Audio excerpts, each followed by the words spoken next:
भारतीय जनता पक्ष हा डरपोक पक्ष आहे. लोकांसमोर जायची त्यांच्यामध्ये हिंमत नाही. मग अशा पॅटर्न राहून ते निवडणुका जिंकतात. ईव्हीएम नसेल किंवा चंदीगड पॅटर्न नसेल तर भारतीय जनता पक्ष म्हणजे बेईमानी केल्याशिवाय ती चंदीगड मधली निवडणूक जिंकू शकत नाही. महापौर पदाची ग्रामपंचायत निवडणुका जिंकू शकत नाही आणि हे देशावर राज्य करायला निघाले किंवा करतायत. सर संदीप राऊत यांची चौकशी झाली, 7 तास चौकशी झाली होती. काय नेमकं हे झालं? 700 तास चौकशी झाली तरी आम्ही तयार आहोत. काल किशोरीताई पेडणेकरांची चौकशी झाली, संदीप राऊत यांची झाली. पण महानगरपालिकेत ज्यांनी खऱ्या अर्थाने घोटाळे केले आहेत, घोटाळे बरं का, हे सगळे मिस्टर घोटाळे बरं का, हे सगळे सीमान घोटाळे हे एकतर भारतीय जनता पक्षात आहेत किंवा शिंदे गटात सामील झालेले आहेत. कोण घेऊ द्या हो, घेऊ द्या. त्यांच्या पिसेला कोण काय विचारत आहे? घेऊ द्या ना.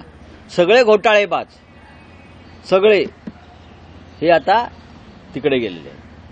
गेलेत की नाहीत घोटाळे करून? महापालिका कोणाच्या ताब्यात होती? हेच वापरत होते ना महापालिका. आम्ही नव्हतं महापालिकेत. खिचडीच्या संदर्भातल्या ज्या कंपन्यांना कामं मिळतात यादी जाहीर करा. त्यातले किती लोक आज त्या गटामध्ये किंवा तटामध्ये गेले आहेत ते जाहीर करा. हे फिसी घेणार उघडं करेन पूर्णपणे सगळ्यांना. आता सांगतो मी, सगळे लुटीचा पैसा घेऊन पळालेले लोक आहेत. ते लूट केली आणि पळाले संरक्षणासाठी. त्यांनी घेऊ द्या पीसी.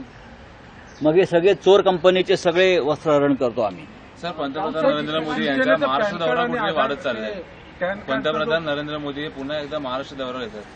येऊ द्या ना. महाराष्ट्रात त्यांना वारंवार यावं लागेल, कारण महाराष्ट्रात सध्याच्या सरकारला किंवा सध्याची त्यांची जी काय तथाकथित महायुती आहे ती लोकसभेच्या 4 जागाही जिंकू शकत नाही.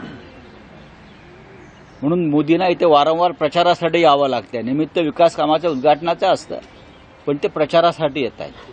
त्यांना प्रचार करू द्या. सर, शिवसेनेचं पॅन कार्ड आणि टॅन कार्डचा गैरवापर केल्याची और क्या आपका है? सर, यूसीसी को लेकर जो है पुष्कर सिंह धामी ने ऐलान किया है कि 5 से 8 तारीख को सेशन देख लेंगे. उसको लेकर कैसे देखते हैं सर? नहीं, हम देखते हैं ना, आप देखेंगे. अभी हम दिल्ली में जाएंगे, हम बात करेंगे हमारे. सर, कल बजट पेश होने वाला है. अच्छे दिन की समाजवादी पार्टी ने 16 सीट्स अनाउंस कर दी है. अच्छी बात है ना.